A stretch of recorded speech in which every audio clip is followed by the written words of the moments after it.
Anong hayop yung sinakyan ni Jesus nung triumphal entry niya sa Jerusalem? Ano ang last book sa Old Testament?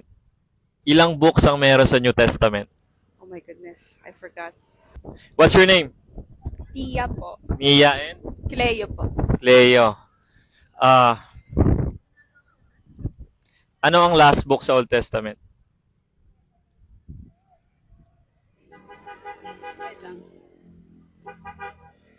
Diba? Clue. Letter M. Mika. Mika na humhabakok sa panayahan. Malakay. Malakay is correct. Good job, guys. Good job. Good. Nag-excite pa talaga. Sino tatanggap? God bless.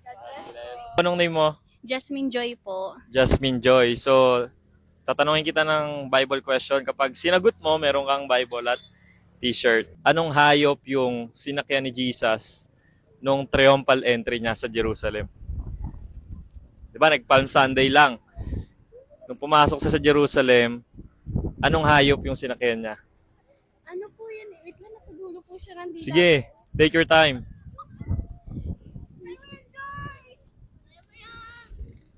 Wait lang. Nasa dulo siya nandila ko talaga. Ako pa sa...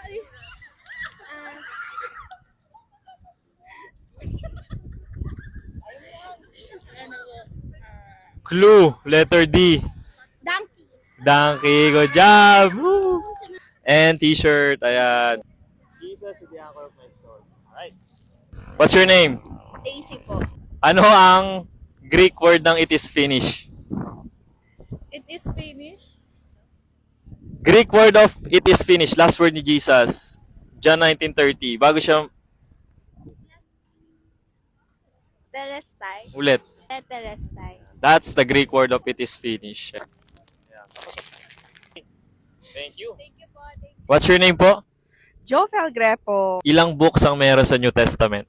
Oh my goodness, I forgot. 10 and 26? Almost. Almost. 27? Correct. Alright, good job. May Bible po kayo at t-shirt. Congrats po.